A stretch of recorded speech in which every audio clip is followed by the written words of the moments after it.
আচ্ছা দেখি তো কে বলতে পারে গণিতের চারটে মূল ধাপ কি কি? আমি বলবো আমি। না না, আমি বলবো। আমি বলবো। আচ্ছা ঠিক আছে, পুটি তুই বল। গণিতের চারটে মূল ধাপ হলো যোগ, বিয়োগ, গুণ এবং ভাগ। বাহ, একদম ঠিক। আমরা আগের দিন যোগ করা শিখেছি, কি তাই তো? হ্যাঁ পণ্ডিত মশাই। আর আজ আমি তোমাদের সবাইকে বিয়োগ করা শেখাবো। সেটা আবার কি জিনিস? বিয়োগ মানে বাদ দেওয়া। কি বাদ দেওয়া পণ্ডিত মশাই? যে কোনো কিছু, যেমন ধর ন্যাপলার কাছে 4টে কমলা লেবু ছিল, ন্যাপলা পুটিকে তার থেকে 2টো কমলা লেবু দিয়ে দিল, তাহলে ন্যাপলার কাছে কটা কমলা লেবু থাকবে? 4টে ছিল, তার থেকে 2টো দিয়ে দিল, তার মানে আমি বলবো পণ্ডিত মশাই। হ্যাঁ বল দেখি। আমার কাছে 4টে কমলা লেবুই থাকবে। কিভাবে? কারণ আমি তো পুটিকে একটাও কমলা লেবু দেব না পণ্ডিত মশাই। কি বদমাশ ছেলেপুলে! হে ভগবান, এদের আমি কিভাবে পড়াবো, কিভাবে পড়াশোনা শেখাবো?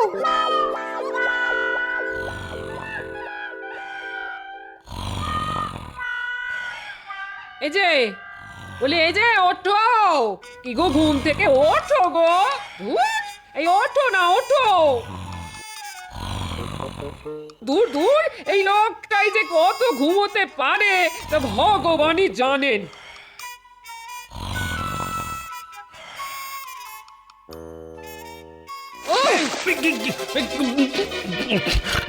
কি হলো? আমি আমি ভিজে গেলাম কেন? এই ঘরের ভেতর জল বন্যা হলো নাকি? এখন তো শুধু বন্যা দেখেছো, বিছানা থেকে উঠে রাজসভায় না গেলে এবার ঝড় বয়ে যাবে। হ্যাঁ, ভূমিকম্প হবে, এই বলে দিলাম। দূর দূর, এই রোজ রোজ রাজসভায় যেতে আর ভালো লাগে না। সেই একঘেয়েমি বকম বকম বকর বকর বকম বকম বকর বকর। সভাসদ না পায়রা, সেটাই গুলিয়ে ফেলি। রাজসভায় না গেলে কিভাবে সংসার চলবে শুনি? তোমার কি জমিদারি আছে নাকি? কেন, আছে তো 2.5 বিঘা জমি। সেটাও তো বিয়েতে আমার বাবা তোমাকে দিয়েছিল, কিন্তু সে জমিতে আজ অব্দি ধান সবজি তো দূরের কথা, কোনোদিন একটা দুব্ব ঘাসও গজালো না।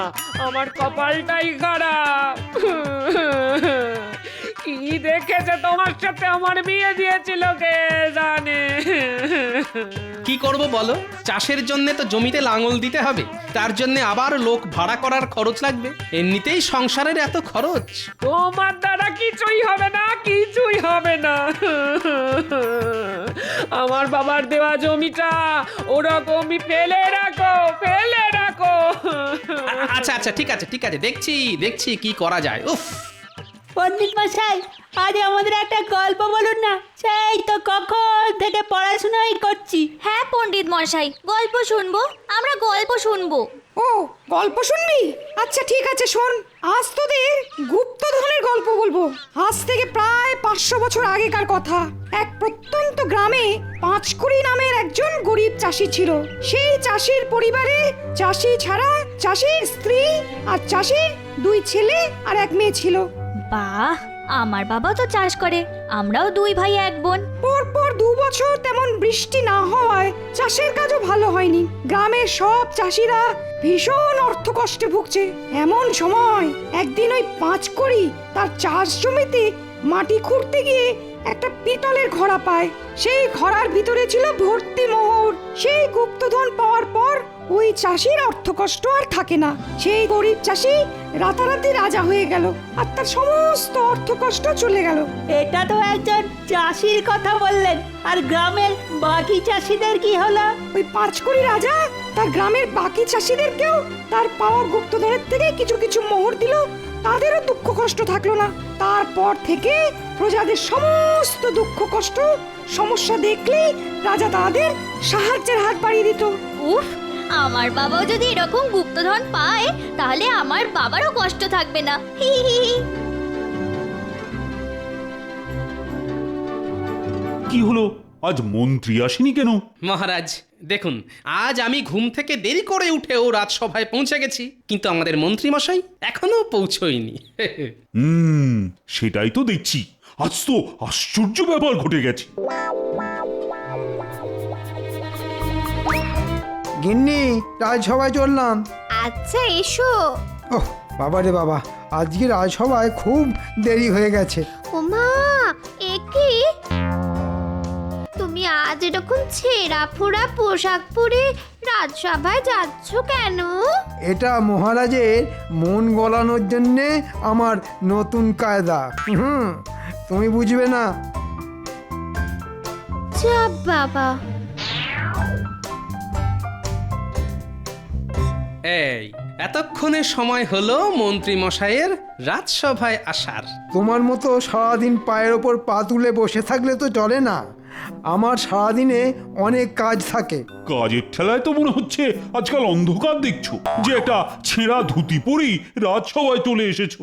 কি আর করব বলুন মহারাজ, অর্থ কষ্ট চলছে, সংসারের খরচ, গিন্নির আবদার, আর পারছি না মহারাজ। যদি আপনি কিছু টাকা পয়সা দেন তাহলে একটা নতুন ধুতি কিনে পরতে পারি। আপনার আবার কিসের অর্থকষ্ট মন্ত্রী মশাই? রাজসভার সব সভাসদদের মধ্যে সবচেয়ে বেশি বেতন তো আপনি পান। হ্যাঁ, তা যা বলেছ গোপাল। মন্ত্রীর হাতে 7 রাজার গুপ্তধন, হিরে মানিক এলেও মন্ত্রীর অর্থ কষ্ট কমবে না। মহারাজ, যদি টাকা পয়সা দিতেই হয় আমাকে দিন। আমার অবস্থাটা একবার দেখুন। এই মাসের বেতন পাই, আগের মাসের ধার মেটাই। ওই শুরু হলো ন্যাকামো। গোপাল, তুমি রাজসভা ছেড়ে যাত্রা দলে নাম লেখাও, কাজে দেবে। যেই দেখলে আমি মহারাজের কাছে টাকা চাইছি অমনি তোমাকে দারিদ্র ছেয়ে গেল। আচ্ছা ঠিক আছে, ঠিক আছে, তোমাদের দুজনের মধ্যে কুটকাচারি বন্ধ করো তো। সারাক্ষণ আর এসব ভালো লাগে না।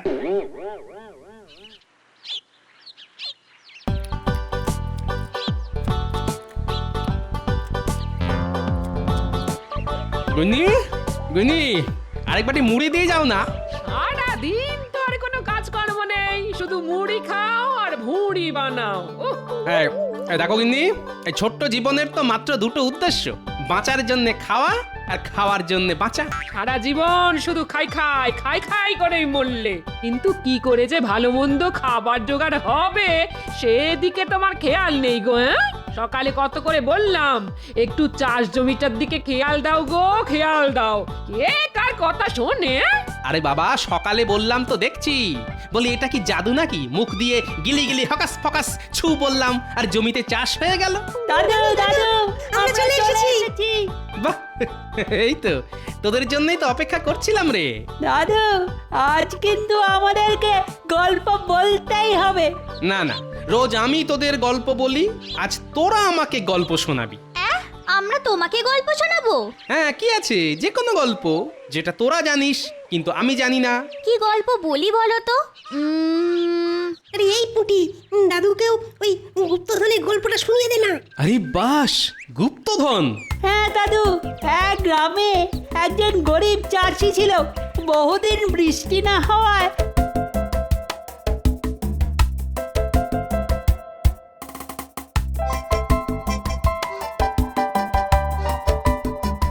বাহ, তোরাও তো বেশ ভালো ভালো গল্প জানিস। এবার থেকে আমিও তোদের কাছে গল্প শুনবো। আচ্ছা দাদু, আমাদের মহারাজ কৃষ্ণচন্দ্র তো প্রজা দরদি, তাহলে উনিও কি গুপ্তধন পেয়ে রাজা হয়েছেন? না না, উনি হলেন বংশ পরম্পরায় কৃষ্ণনগরের রাজা। তবে তোরা যদি চাস তাহলে এই গুপ্তধনের গল্পটা কিছুটা হলে সত্যিও হতে পারে। হ্যাঁ, কিভাবে গো দাদু? তাহলে তার জন্য তোদের একটা কাজ করতে হবে। কি কাজ দাদু?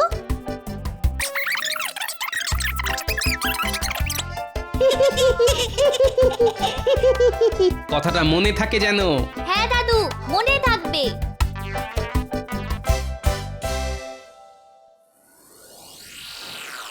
মন্ত্রীমশাই, কালকে কিন্তু ওই ছেঁড়া ধুতি পরে এসে নাটকটা ভালোই করলেন। কি আর করব বলো সেনাপতি, আমার বাড়িতে তো আর কুবেরের ধন নেই যে রোজ রোজ নতুন নতুন পোশাক পরে আসব। আমার যেরকম আয় সেরকমই ব্যয় করতে হয়। তা ঠিক আছে, কিন্তু আপনার মহারাজের কাছে ওরকম ভাবে টাকা পয়সা চাওয়াটা উচিত হয়নি। হ্যাঁ, শোনো, আমার টাকা পয়সার ওপর লোভ নেই, তাই চেয়েছি।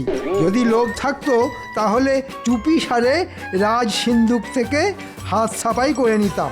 বাহ বাহ বাহ, এ তো দেখছি বেড়াল বলছে মাছ খাই না। ঠিক আছে মন্ত্রী মশাই, আপনাকে কিভাবে জব্দ করা যায় সেই উপায় আমার ভালো মতন জানা আছে। মন্ত্রী মশাই, একবার এদিকে শুনুন না। কেন তোমার আবার আমাকে কি দরকার? আমি আপনার ভালোর জন্যই ডাকছি, একবার আমার কথাটা শুনুন।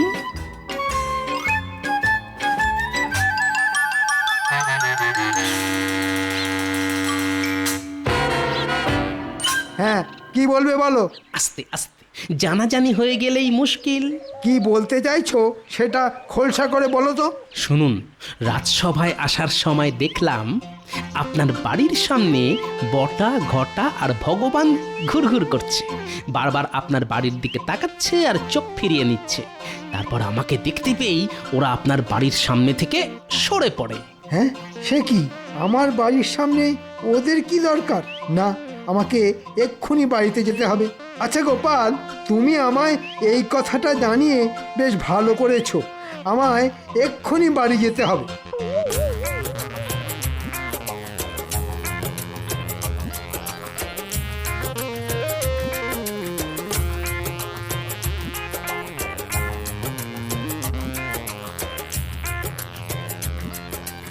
ইগো, তুমি এত তাড়াতাড়ি বাড়ি চলে এলে?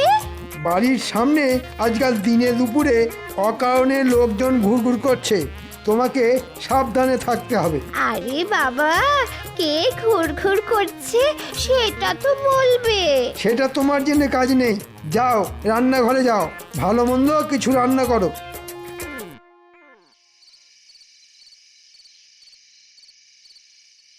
এই তো তোরা চলে এসেছিস। দাদু, এবার বলো কি করতে হবে? শোন, তোরা এই পুরনো বাক্সটা আমাদের মন্ত্রী মশাইয়ের বাড়ির এক কোণে চুপি চুপি রেখে আসবি। এই বাক্সে কি আছে দাদু? গুপ্তধনের সংকেত আছে। তাহলে মন্ত্রী মশাইয়ের বাড়িতে রাখার কি আছে? তোমার কাছেই রাখো না। বেশি কথা বাড়াস না, যেটা বললাম সেটা কর। আর হ্যাঁ, এনে এই কাগজটা মন্ত্রী মশাইয়ের জানলা দিয়ে ঘরের ভিতর ফেলে আসবি। আচ্ছা দাদু, ঠিক আছে। সাবধানে আর চুপি চুপি কাজটা করতে হবে, কিন্তু জানাজানি হয়ে গেলেই মুশকিল।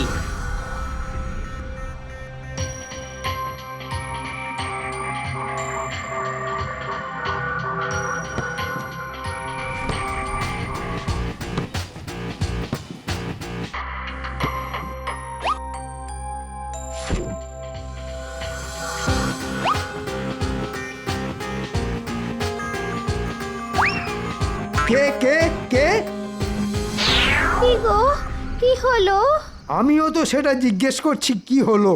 ঘরে এই মোড়ানো কাগজটা কে ফেললো? আপনার বাড়িতে যে গুপ্তধনের সংকেত আছে সেটা আমার চাই। আর যদি সেটা না পাই তাহলে আপনি ইহলোকে থাকবেন না। হি হা হা হা হা হা। কি তোমার কাছে গুপ্তধনের সংকেত আছে? সেটা আমায় আগে বলনি তো। কবে থেকে বলছি একটা সীতাহার গড়িয়ে দাও, তার বেলা তো একটা রাখাটো না। হ্যাঁ দূর বাবা, আমি নিজেই জানি না। সত্যি করে বলো বলছি, গুপ্তধনের সংকেত কোথায় লুকিয়ে রেখেছো? আরে আমি সত্যিই জানি না গো। তাহলে কি এমনি এমনি হুমকির চিঠি এলো? সেটাই তো ভাবছি, কারণ ছাড়া তো আমাকে হুমকির চিঠি পাঠাবে না।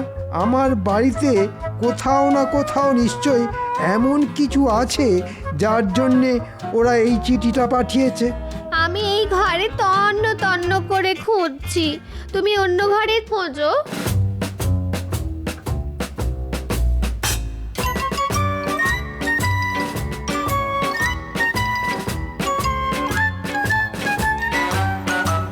পেয়েছি গিন্নি, পেয়েছি। একবার এদিকে দেখে যাও। ও মা গো, কি আছে এতে? সেটাই তো দেখছি। এটা তো একটা মানচিত্রের নকশা বলে মনে হচ্ছে, আর নকশার এইখানেই আছে গুপ্তধন। ও মা গো, গুপ্তধন! আমার আমার সীতাহার, কানপাশা, ঝুমকো, কানের দুল চাই। হবে হবে গিন্নি, সব হবে। আগে আমায় এই মানচিত্র অনুযায়ী গুপ্তধনের জায়গাটা খুঁজে বের করতে হবে।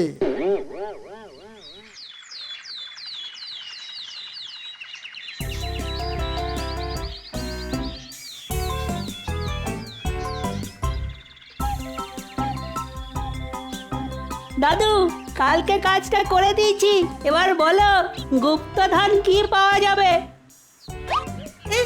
এটা তো একটা ফুটো করি, গুপ্তধন কোথায়? এটাই গুপ্তধন।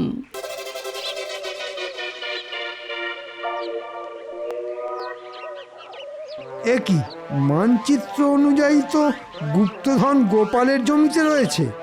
এখন যদি আমি খোঁড়াখুঁড়ি শুরু করি তাহলে লোকজন জেনে যাবে। এখন বাড়ি যাই, তারপর রাতে সবাই ঘুমিয়ে পড়লে কোদাল নিয়ে চলে আসব। কি ব্যাপার, মন্ত্রী কোথায়? মহারাজ, মন্ত্রীমশাই আজকেও গড় হাজির। দেখুন মহারাজ, দেখুন মন্ত্রীমশাই আজ এখনো এলো না, আর আমি দেরি করে এলে আমাকে কত কিছু বলেন। মন্ত্রীর এরকম পরপর 2 দিন রাজসভায় না আসাটা বেশ চিন্তার বিষয়। উনি আবার শারীরিক অসুস্থ হতে পারে। না না, দেখুন দেখুন, নিশ্চয়ই বাড়ি বসে গোপনে কোনো না কোনো চক্রান্ত করছে। যাই হোক মহারাজ, আমারও কালকে ছুটি লাগবে। কেন, তুমি আবার কালকে কোথায় যাবে? কোথাও যাব না মহারাজ, বাড়িতেই থাকবো। আসলে অনেক দিন ধরে আমার একটা ফাঁকা জমি পড়ে আছে।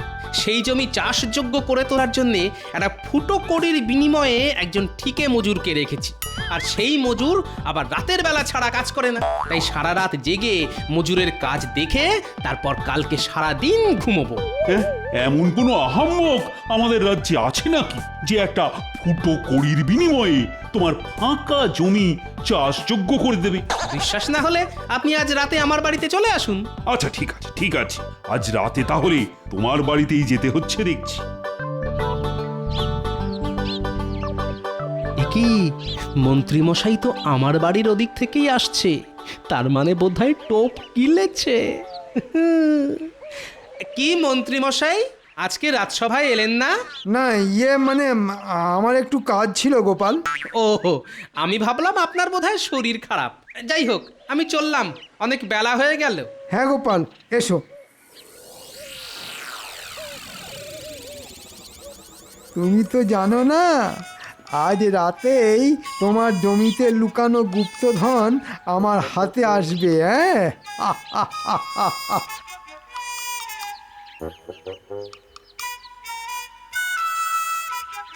গিন্নি, তোমাকে আর চিন্তা করতে হবে না। আজ রাতের মধ্যেই তোমার বাবার দেওয়া 2.5 বিঘা জমি চাষযোগ্য হয়ে যাবে। বাহ, তার মানে এতদিনে তোমার সুমতি হলো? হ্যাঁ, তা কাকে মজুর রাখলে?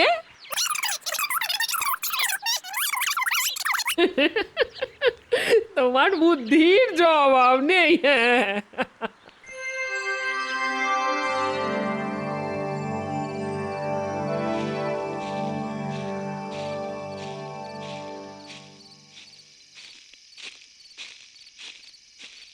আসুন আসুন মহারাজ, আসুন। কি গোপাল, তোমার ওই আহাম্মক মজুর কোথায় যে তোমার পুরো জমি একটা ফুটো কড়ির বিনিময়ে চাষ করে দেবে? একটু সবুর করুন মহারাজ। এতদিন জানতেন সবুরে মেওয়া ফলে, এবার দেখবেন সবুরে ধান ফলবে। আপনি শুধু আমার সাথে আসুন, আর আস্তে আস্তে কথা বলবেন, নইলেই মুশকিল।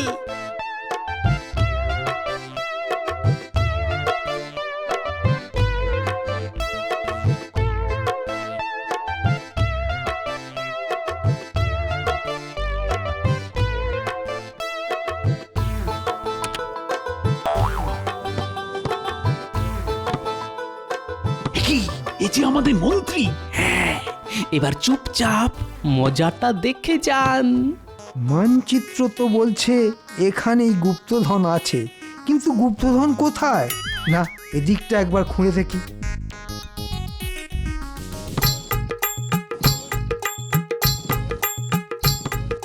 উফ, কি জ্বালাতন! গুপ্তধনটা কোথায়? না, ওই দিকটা একবার খুঁড়ে দেখি।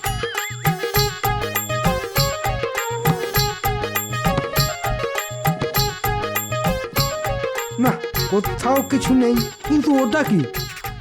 চলুন মহারাজ, এবার আমরা ওদিকে যাই।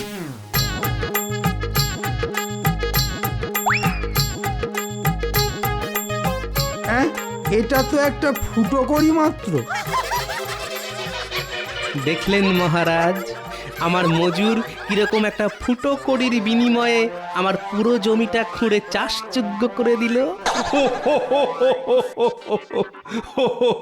মন্ত্রী, আমি অনেক আহাম্মক দেখেছি, কিন্তু তোমার মতো একটাও দেখিনি।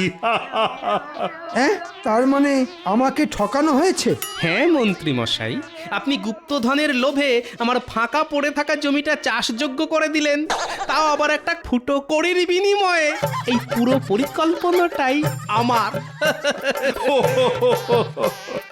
সাবাস সাবাস গোপাল, সাবাস।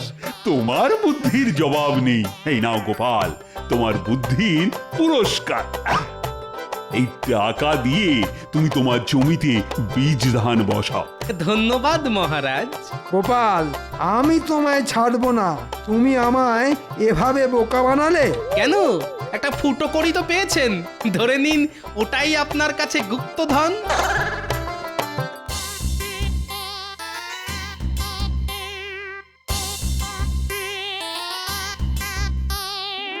নিন মন্ত্রী মশাই, একটু জল খেয়ে নিন, সারা রাত অনেক খেটেছেন।